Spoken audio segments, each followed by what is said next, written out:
Bismillahirrahmanirrahim. Assalamualaikum warahmatullahi wabarakatuh. Alhamdulillah, alhamdulillahilladzi an'ama alaina bi ni'matil imani wal islam. Asyhadu an la ilaha illallah wahdahu la syarikalah wa asyhadu anna Muhammadan abduhu wa rasuluhu la nabiyya ba'dah. Allahumma shalli wa sallim ala nabiyyina Muhammadin wa ala alihi wa ashabihi ajmain. Kaum muslimin muslimat yang dimuliakan Allah, bersyukur kepada Allah Subhanahu wa taala yang telah memberi banyak kenikmatan kepada kita semua. Salawat dan salam mari selalu kita sampaikan kepada uswah dan qudwah kita Rasulullah Muhammad sallallahu alaihi wasallam beserta keluarga, sahabat dan seluruh pengikutnya.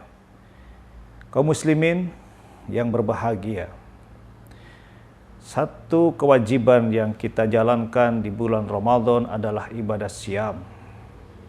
Ibadah siam yang Allah perintahkan pasti memiliki maksud dan tujuan.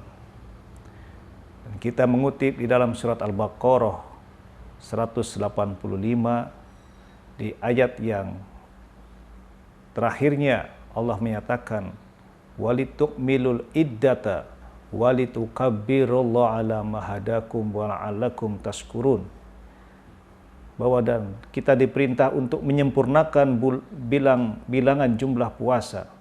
Setelah itu kita mengagungkan nama Allah, dan semua itu tujuannya adalah la'allakum tashkurun, agar kamu semua menjadi hamba yang bersyukur.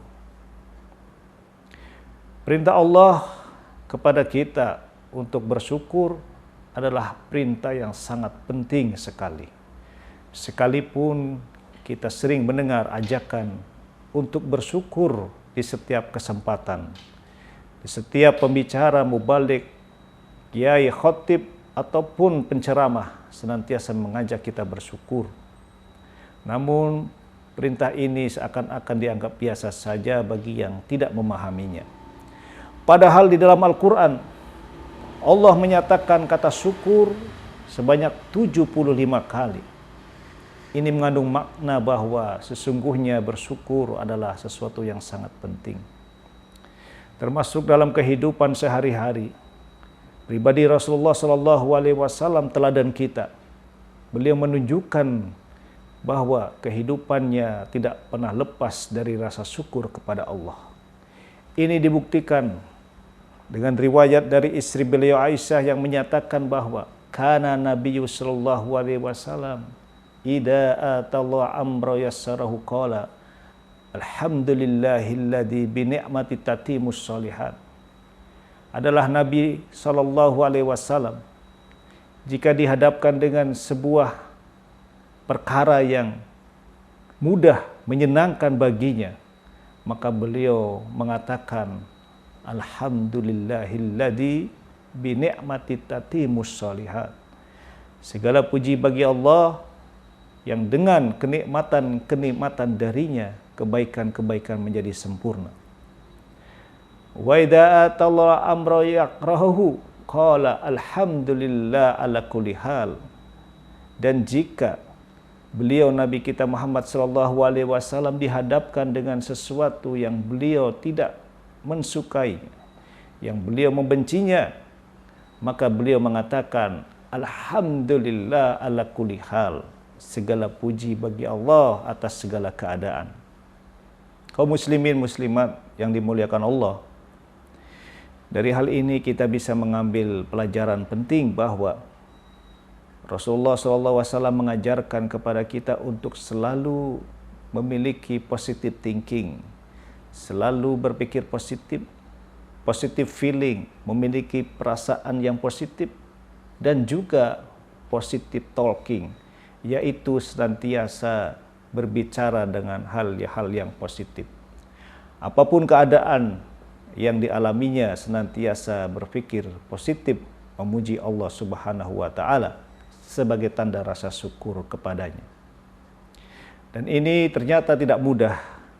Karena manusia ketika menghadapi situasi kehidupan sehari-hari, tidak sedikit di antaranya kemudian bersikap marah ketika menghadapi sesuatu yang tidak disukainya.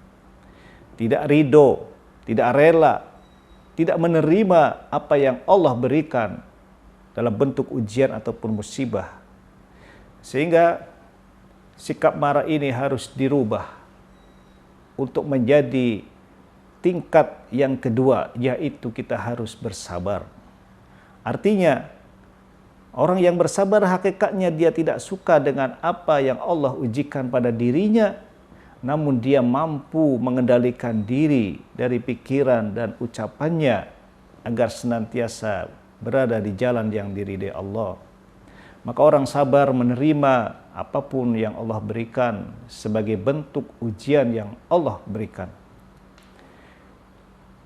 Kaum muslimin yang dimuliakan Allah, tingkat yang ketiga, orang menghadapi sebuah musibah atau ujian adalah mereka yang tingkatnya ridho. Bagi mereka yang sudah tingkat ridho, mereka akan menganggap sama saja apapun yang Allah berikan. Apakah kemudahan, kesempitan, apakah dia diberi ujian sakit atau kesehatan, atau kelapangan, atau kesusahan, baginya orang yang sudah tingkat ridho adalah sama saja. Dan ini digambarkan oleh Rasulullah SAW. Orang-orang yang beriman memiliki tingkat keridhaan dengan apa yang Allah berikan, maka mereka adalah pribadi-pribadi yang menakjubkan. Karena bagi mereka, semua masalah dalam kehidupan senantiasa bernilai kebaikan. Ajaban li amril mu'min, inna amrahu kullahu khair, in asobathu sarra'u syakara fakana khairullah, wa in asobathu dharra'u sabara fakana khairullah, wa laysa dzalika li ahadan illa lil mu'min. Sungguh menakjubkan pribadi orang beriman, karena semua perkara masalah dalam hidupnya senantiasa mengandung khair, kebaikan. Jika diberi satu kelapangan, dia bersyukur dan itu baik baginya. Jika diberi kesempitan, dia bersabar dan itu baik baginya. Dan tidak ada yang bisa demikian kecuali hanya orang-orang yang memiliki keimanan. Maka orang beriman memiliki tingkat ridho dalam menghadapi apapun yang Allah berikan, karena berpikir positif bahwa ujian yang Allah berikan adalah bentuk kasih sayang Allah kepadanya. Sebagaimana Rasulullah menyatakan sabdanya, inna idomal jaza ma'a idomil bala. Sesungguhnya besarnya ganjaran itu sesuai dengan besarnya ujian. Wa innallaha idza haba qauman ibtalahum. Dan jika Allah mencintai sebuah kaum, maka Allah akan menguji mereka. Faman radiya fahuwa ridho, faman sakhita fahuwa sukhtu. Jika dia ridho, maka Allah akan ridho, dan jika dia murka, Allah pun akan murka. Maka orang yang beriman senantiasa ridho dengan apa yang Allah berikan, apapun bentuknya baginya sama saja.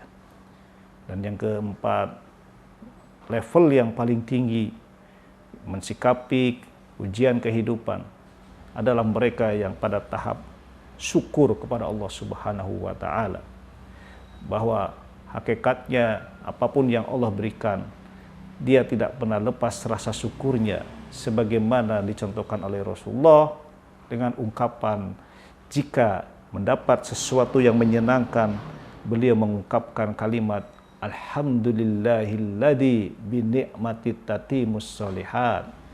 Dan jika diberi sesuatu yang tidak disukainya, beliau tetap memuji Allah dengan mengucapkan alhamdulillah ala kulli hal. Kaum muslimin muslimat yang dimuliakan Allah, rasa syukur kepada Allah Subhanahu wa taala hakikatnya akan menambah kenikmatan kepada diri kita. Sebagaimana janji Allah, la in syakartum la azidannakum wa la in kafartum inna adzabi lasyadid.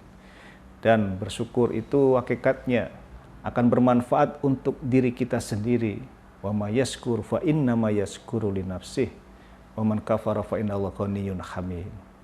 Kaum muslimin muslimat rahimakumullah, maka kembali kepada tema awal bahwa kewajiban berpuasa di bulan Ramadan pada akhirnya adalah agar kita sekalian setelah menjalani kewajiban baik itu puasa dan juga melaksanakan ibadah-ibadah sunnah lainnya adalah supaya kita meningkat menjadi hamba yang senantiasa bersyukur kepada Allah Subhanahu wa taala.